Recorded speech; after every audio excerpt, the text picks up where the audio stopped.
तो अब हम देखेंगे कि यदि कोई बिंदु P इस प्रकार से है डायपोल से r दूरी पर कि ना तो वो अक्षीय स्थिति में है और ना तो निरक्षीय स्थिति में है, दोनों से ही अन्य किसी दिशा में है, ये होती है जनरलाइज्ड कंडीशन।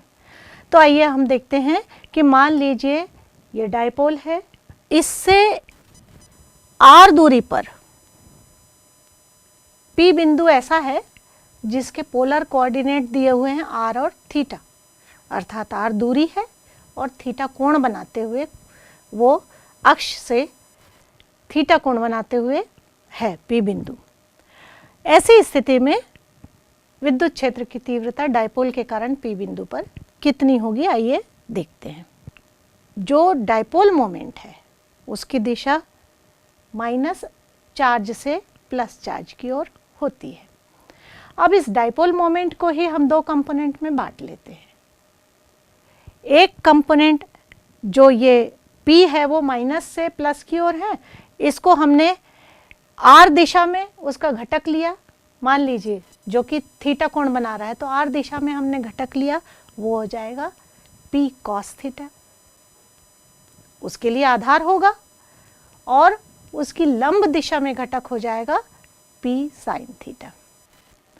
तो अब ये जो डायपोल मोमेंट हमें P cos थीटा प्राप्त हुआ है, इस P cos थीटा के कारण जो बिंदु पर हमें तीव्रता ज्ञात करनी है, वो तीव्रता की वो बिंदु जो है वो इस P cos थीटा के साथ अक्षीय स्थिति में है, जबकि जो दूसरा कंपोनेंट है P sin थीटा, इसके कारण ये बिंदु जो है वो लंबवत या निरक्षीय स्थिति में है। ये दोनों कंपोनेंट को हमने अलग अलग करके रखा है। तो पहले कंपोनेंट जो हमने लिया P cos थीटा, उसके कारण तीव्रता सिंप्लीफाइड वर्जन में हम लें तो E1 इक्वल टू होगा 1/4 pi epsilon not K 2P cos theta upon r cube, क्योंकि अक्षीय स्थिति में तीव्रता होती है 2P by r cube 1/4 pi epsilon not K। तो P के स्थान पर हमने लिया P cos थीटा, इसलिए तीव्रता हो जाएगी 1/4 pi epsilon not K twice P cos theta upon r cube. इस प्रकार जो दूसरी तीव्रता हमको निकालना है वो दूसरे कंपोनेंट के कारण, अर्थात P sin थीटा के कारण। तो अब हम P के स्थान पर रखेंगे P sin थीटा, तो ये जो E2 मिलेगा हमें 1/4 pi epsilon not K P sin theta by r cube. क्यों? क्योंकि लंबवत स्थिति में जो तीव्रता होती है विद्युत द्विध्रुव के कारण 1/4 pi epsilon not K P by r cube होती है, इसलिए P के स्थान पर हमने रखा P sin थीटा। अब ये E1 और E2 हमें मिल गया, और ये दोनों जो घटक हैं परस्पर कैसे हैं, लंबवत हैं, अर्थात इनके बीच कोण बन रहा है 90 डिग्री का। फिर से हम जो दिशा देखें तो E1 की दिशा होगी P से, जो बिंदु हमने लिया है जिस बिंदु पर तीव्रता निकालना, उससे बाहर की ओर, ठीक है, अर्थात P से D दिशा की ओर, मान लीजिए P D की दिशा में। और जो E2 हमने लिया है वो जो कि P sin थीटा है, और P sin थीटा अर्थात इसी की दिशा में, विपरीत दिशा में होती है डायपोल मोमेंट की, अर्थात P से E2 की ओर होगी या D से E की ओर होगी, हम कह सकते हैं।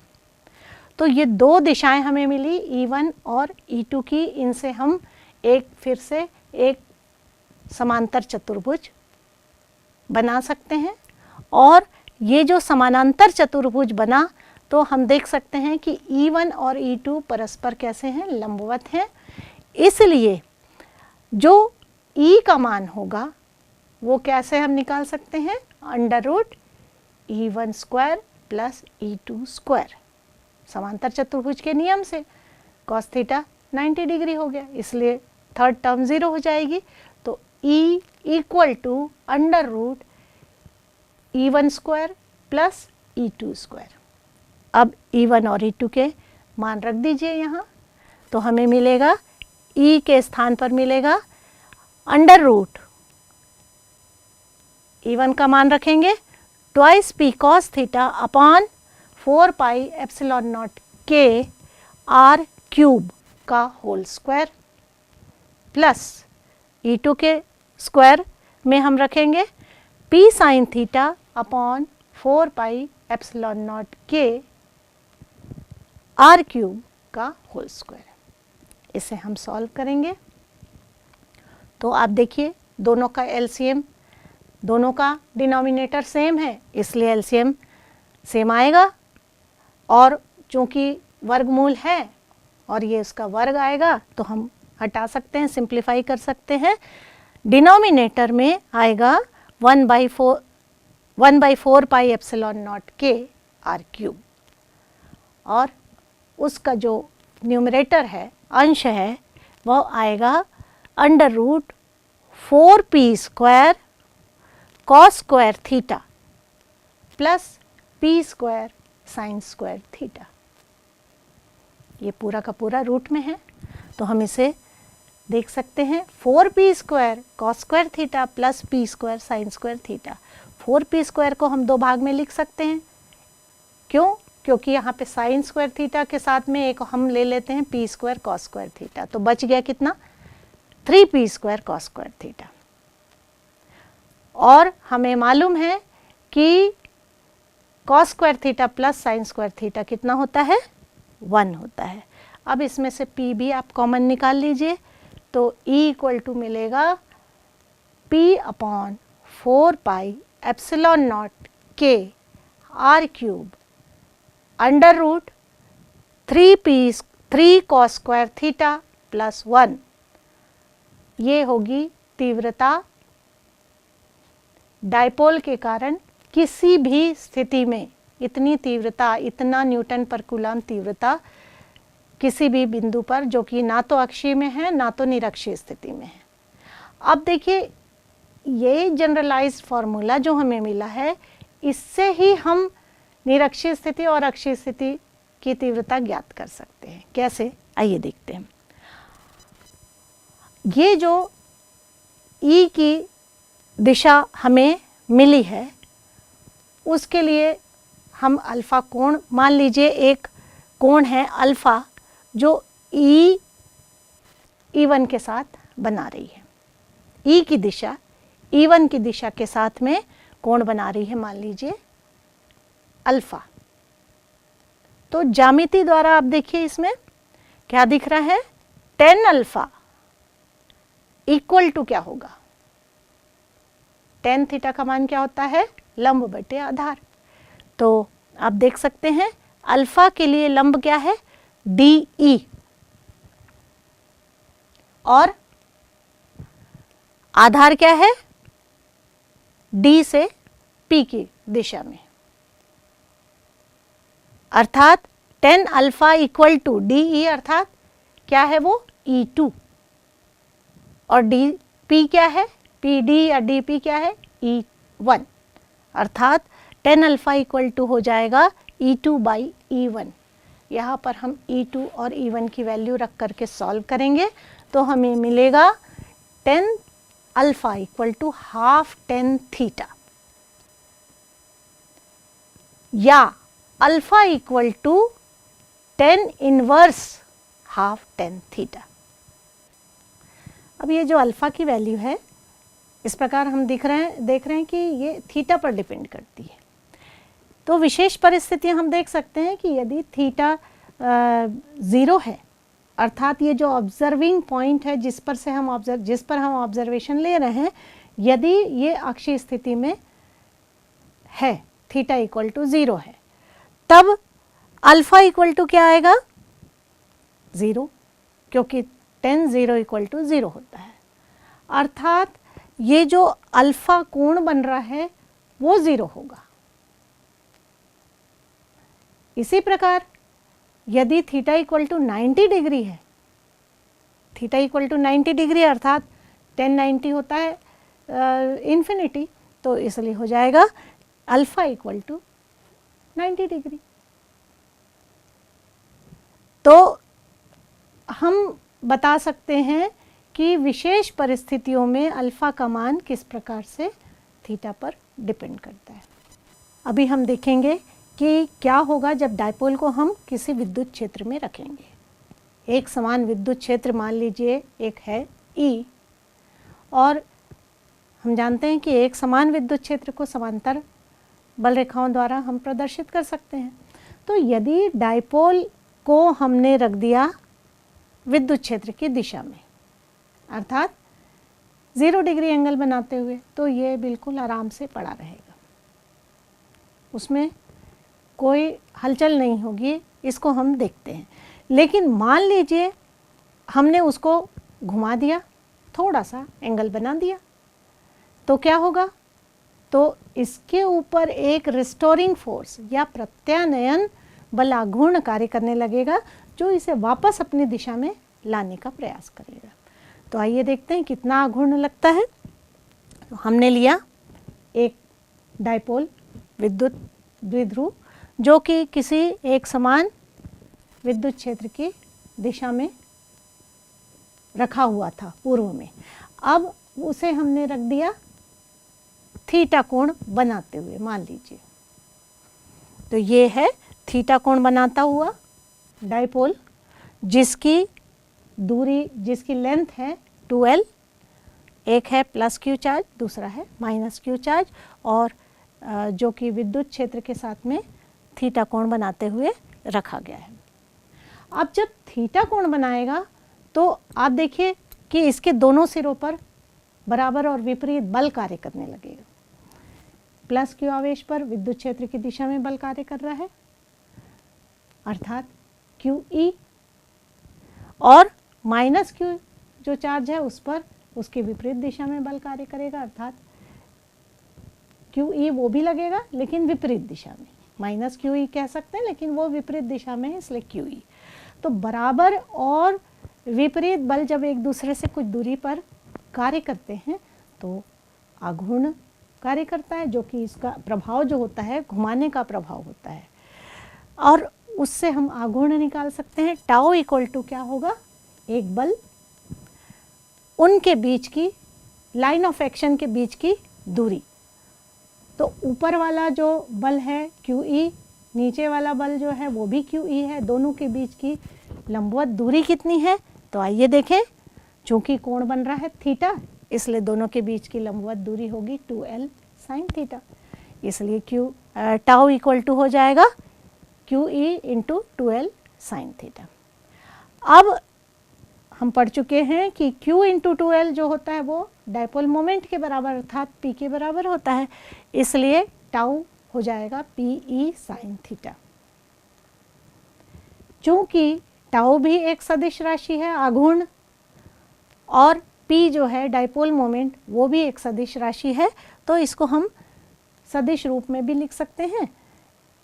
Vector tau equal to vector P cross vector E, क्योंकि ये सदिशों का सदिश गुणनफल है। दो वेक्टर हैं P और E, और जो इनके गुणनफल से मिल रहा है टाउ वो भी सदिश राशि है, इसलिए हम इसको लिख सकते हैं tau equal to P cross E। और बाकी जो आप सदिश गुणनफल के लिए दिशा निकालते हैं तो ये राइट हैंडेड स्क्रू के नियम से दिशा ज्ञात की जा सकती है, अर्थात टाउ की जो दिशा होगी वो P और E दोनों के परपेंडिकुलर होगी। अब देखिए कि यदि क्या होगा, थीटा इक्वल टू 0 होगा, तो यदि थीटा इक्वल टू 0 होगा अर्थात साइन 0 मतलब 0, तो टाउ इक्वल टू हो जाएगा 0। ये स्टेबल स्टेट कहलाती है, स्टेबल स्थायी अवस्था, मतलब यहाँ पर जैसी अवस्था में डायपोल पड़ा हुआ है वैसा ही रहेगा, तो ये स्टेबल स्टेट हो गई। If theta equal to 90 degree तब क्या होगा? Tau equal to P into E, P into E अर्थात साइन 90 तो 1 हो गया। यदि थीटा इक्वल टू 180 डिग्री हुआ, थीटा क्या है आप जान रहे हैं कि जो वो डायपोल कोण बना रहा है विद्युत क्षेत्र के साथ, तो थीटा इक्वल टू 180 डिग्री, मतलब डायपोल इस उल्टे दिशा में रखा है, तो ये कहलाती है मोस्ट अनस्टेबल कंडीशन। इस समय भी टाउ इक्वल टू 0 मिलेगा, लेकिन ये अनस्टेबल कंडीशन है क्योंकि वो घूम करके वापस अपनी अवस्था में, स्थायी अवस्था में आने का प्रयास करता है। अब ये जो डायपोल मोमेंट हमने पढ़ा है, इसमें आप देख सकते हैं कि यदि स्थायी अवस्था में था तब तो वो उस पर हमें कोई कार्य नहीं करना पड़ रहा था, लेकिन यदि हमें उसे किसी एंगल बनाते हुए रखना है, उस अवस्था में चूंकि उसके पर आघूर्ण कार्य करता है, इसलिए हमें स्थायी अवस्था से किसी कोण पर ला करके रखना है किसी उस डायपोल को, तो हमें कार्य करना पड़ेगा उस पर। तो ये कार्य कितना होगा इसकी हम गणना करेंगे, और चूंकि यदि डायपोल पे हम कार्य करेंगे तो निश्चित रूप से उसकी कुछ ना कुछ स्थितिज ऊर्जा भी होगी, तो हम स्थितिज ऊर्जा की भी गणना करेंगे। तो मान लीजिए कार्य, आप जानते हैं कार्य, चूंकि ये एक कोणीय गति दिखाई दे रही है, इसलिए मान लीजिए हमने डी थीटा एंगल से उसे विस्थापित किया स्थायी अवस्था से, तो डी डब्ल्यू अर्थात उस डी थीटा कोण बनाने में हमें कितना कार्य करना पड़ा, तो d W equal to tau into d theta, कोणीय स्थिति में कार्य इतना होता है। अब इस कार्य को हम जनरलाइज कर दें कि यदि हमें थीटा 1 एंगल पर कोई डायपोल रखा मिल रहा है, उसे हमको थीटा 2 कोण पर रखना है, तो कार्य की गणना कितनी होगी, तो W इक्वल टू, इसको हम इंटीग्रेट कर देंगे, integration of tau d theta from theta 1 to theta 2। Tau की वैल्यू रख दें, टाउ की वैल्यू हमें मालूम है पी ई साइन थीटा, तो हमें मिलेगा W equal to integration of theta 1 to theta 2 P E sine theta d theta. P E बाहर निकल जाएगा और साइन थीटा का इंटीग्रेशन होता है माइनस कॉस थीटा। तो लिमिट रखेंगे यदि हम, अपर लिमिट और लोअर लिमिट, हमें मिलेगा कार्य P E cos theta 1 minus theta 2। अब मतलब हमने थीटा 1 से उसे विस्थापित किया है थीटा 2 एंगल पर, तो ये हमें कोण मिला। किसी स्टैंडर्ड पोजीशन से थीटा कोण घुमाने में किया गया कार्य जो होता है वही उसकी स्थितिज ऊर्जा कहलाता है। तो स्टैंडर्ड पोजीशन क्या है पहले हम देखते हैं। स्टैंडर्ड पोजीशन हम लेते हैं π/2 को, अर्थात डायपोल जो है वो कहाँ पे रखा हुआ है, 90 डिग्री, विद्युत क्षेत्र से 90 डिग्री एंगल बनाते हुए रखा गया है। इसको हम प्रामाणिक स्थिति या स्टैंडर्ड पोजीशन कहते हैं। तो पोटेंशियल एनर्जी कितना आ जाएगा, फिर से आप वैसे ही निकाल सकते हैं, W equal to tau d theta integration π/2 से थीटा, लिमिट जो होगी वो π/2 से थीटा होगी, और पोटेंशियल एनर्जी हमें प्राप्त होगी PE इक्वल टू थीटा 1 के स्थान पर हो जाएगा कॉस π/2, थीटा 2 के स्थान पर हो जाएगा थीटा, तो माइनस कॉस थीटा। ये मिलेगा हमें माइनस PE कॉस थीटा, क्योंकि कॉस π/2 की वैल्यू होती है 0। अर्थात पोटेंशियल एनर्जी हमें प्राप्त हुई माइनस PE कॉस थीटा। इसको हम वेक्टर फॉर्म में यदि हम लिखें, चूंकि P भी वेक्टर क्वांटिटी है, E भी वेक्टर क्वांटिटी है, तो ये हमें मिलेगा माइनस P.E। अब यहाँ पे भी हमको दिख रहा है कि पोटेंशियल एनर्जी एक अदिश राशि है। स्थितिज ऊर्जा, आप जानते हैं ऊर्जा जो है वो एक अदिश राशि होती है, और ये दो सदिशों से मिलकर हमको प्राप्त हो रही है, और ये दोनों सदिश का जो अदिश गुणनफल है अर्थात डॉट प्रोडक्ट, तो माइनस P.E इक्वल टू होगा पोटेंशियल एनर्जी। अब आइए हम देखते हैं, हमने स्टार्टिंग में ही कहा था कि एक प्रामाणिक स्थिति से थीटा कोण घुमाने में किया गया कार्य जो है वो उसके डायपोल की स्थितिज ऊर्जा होती है। तो प्रामाणिक स्थिति देखने के लिए यदि इस सूत्र में थीटा की जगह हम 0 रख दें तो हमें क्या मिलेगा, u equal to minus P E, क्योंकि minus P E cos theta हमें मिली है स्थितिज ऊर्जा। तो माइनस पी ई ऋणात्मक हमें स्थितिज ऊर्जा मिल रही है, जो कि क्या है, मिनिमम है, ऋणात्मक है अर्थात मिनिमम है। अर्थात जब थीटा इक्वल टू 0 होगा तो कॉस 0 इक्वल टू 1 होता है, पोटेंशियल एनर्जी मिनिमम होगी। अर्थात जब डाइपोल विद्युत क्षेत्र की दिशा में रखा हुआ है तो उसकी स्थितिज ऊर्जा मिनिमम होती है, इसलिए ये स्थायी संतुलन की अवस्था है, जो हमने पहले भी देखा था, संतुलन की अवस्था। अब यदि इसमें से थीटा इक्वल टू हमने 90 डिग्री कर दिया तो उस समय आप देख सकते हैं कि cos 90 0 होने के कारण स्थितिज ऊर्जा हो जाएगी 0, इसलिए इसको स्टैंडर्ड पोजीशन या प्रमाणिक स्थिति कहा गया है। इसके पश्चात यदि थीटा इक्वल टू 180 होगा तो cos 180 इक्वल टू होता है -1, उस समय स्थितिज ऊर्जा प्लस पी होगी, जो कि अधिकतम है। और आपको मालूम है कि जो कोई भी सब्सटेंस है या कोई भी वस्तु है वो अपने आप को न्यूनतम ऊर्जा में रखना चाहती है, इसलिए वो घूम करके स्थायी संतुलन की अवस्था में आना चाहता है। तो ये सर्वाधिक असंतुलन की स्थिति है जब थीटा इक्वल टू 180 डिग्री होता है। तो ये तीनों विशेष परिस्थितियां भी हमने देखी और स्थितिज ऊर्जा क्या होती है ये भी हमने देखा।